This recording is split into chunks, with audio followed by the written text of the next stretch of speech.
So, in midst of all this chaos and all this effort, I think one thing that I really started to ponder as I got older is why is there so much chaos in the world, right?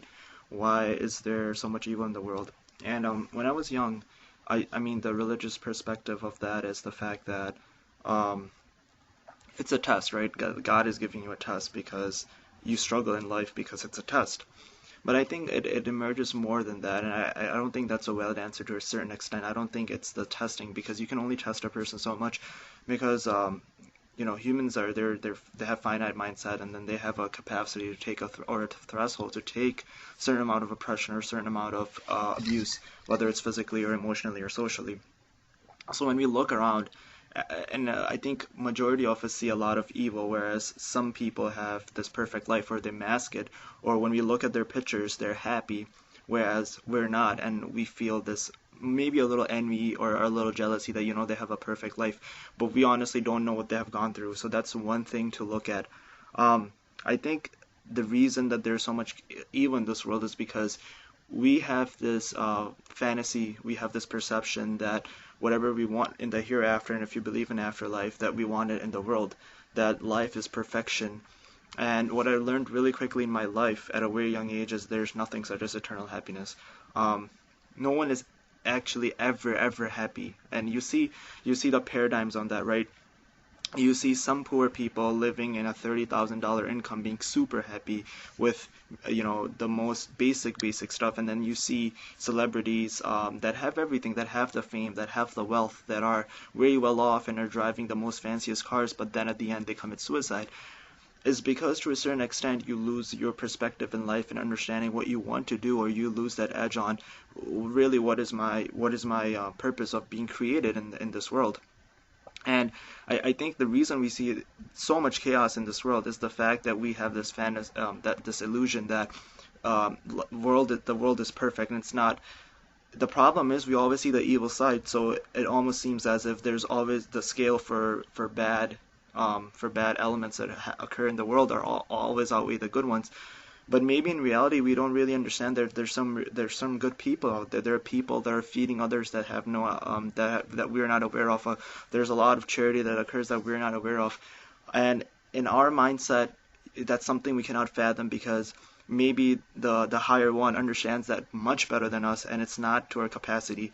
Now, I'm not saying that's an excuse or that's a justification, but I'm just saying it might be a possible theory or a methodology to understand why there's so much chaos in the world, that there are some good people, but obviously we always see the bad side, and the balance or the yin yang effect, right, of good versus evil is something that's always going to be present.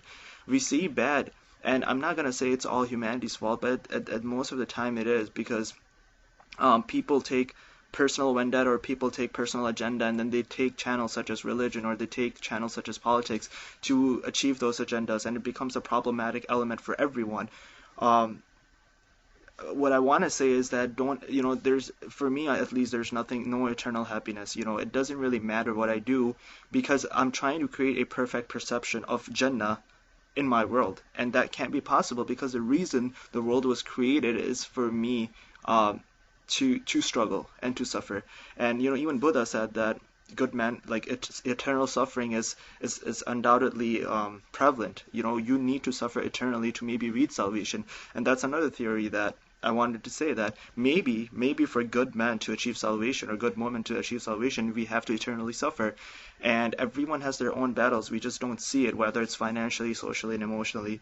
But I think that's what um, I think that's what that's one thing I wanted to talk about, because I've this notion has been haunting me, that why do I see so much chaos in the world, but at the same time I really don't see any goodness or any good sides. There's a lot of charities, a lot of fundraisers that occur that I'm not aware of, or we're not aware of as humans.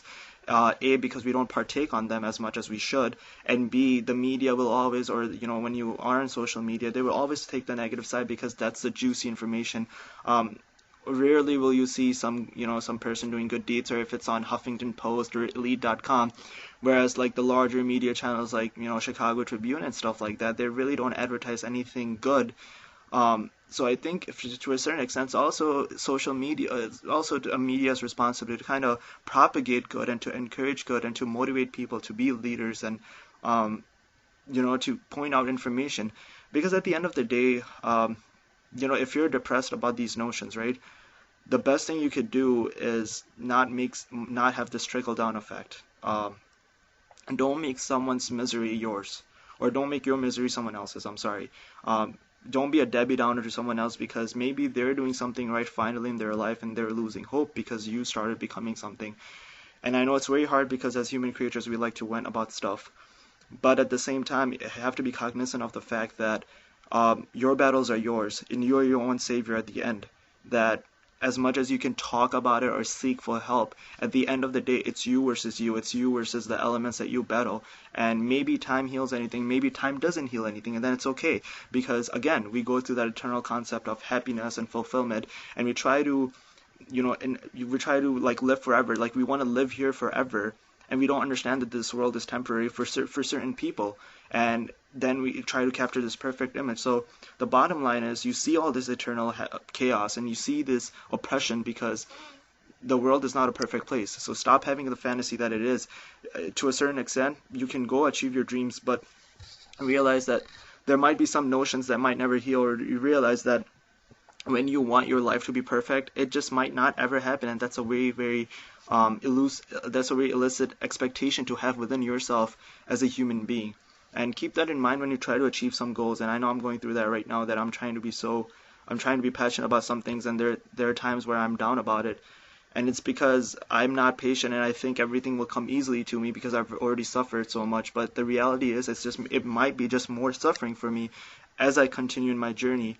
And everyone will have their own journey, and everyone will be their own judge of how that journey or how that quest affects their their future life. So keep that in mind. Just wanted to share some thoughts on that.